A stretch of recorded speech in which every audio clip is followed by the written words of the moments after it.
ba mga guys, kagabi umiiyak ako kasi yung problema ko.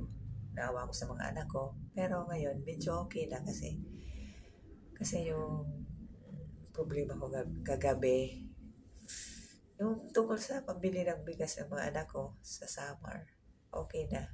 Salamat. Kasi nakagpadala na ako sa kanila ngayon. Kanina umaga. Kasi sabi ko kagabi, nagawa ko ng paraan para mabigyan ko sila. Kaya yun, nabigyan ko na sila. Salamat. Ingat kayo dyan mga anak ko. Miss na miss ko na kayo. Hayaan nyo. Habang may buhay, kikita pa rin tayo.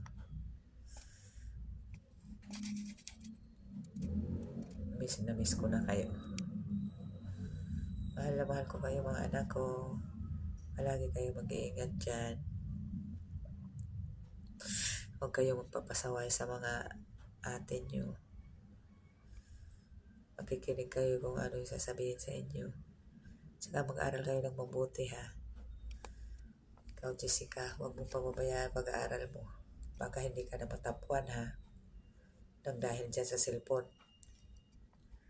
Ayusin mo. Mag-cellphone ka lang kung hindi kayo nasa school.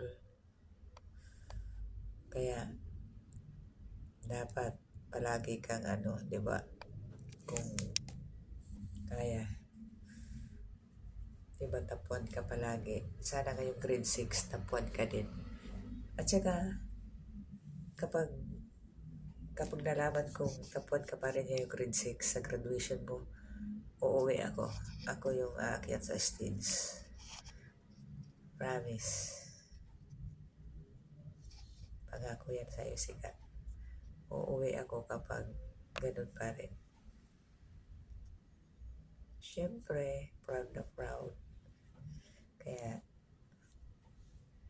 ayusin mo yung pag-aaral mo para magkaroon ka ng magandang kinabukasan. Para makatrabaho ka ng maganda. Hindi ka matulad sa amin na ganito lang yung kaya namin gawin.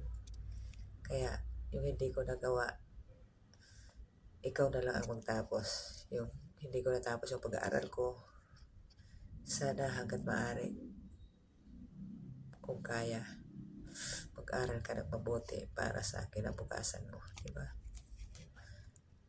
Salamat.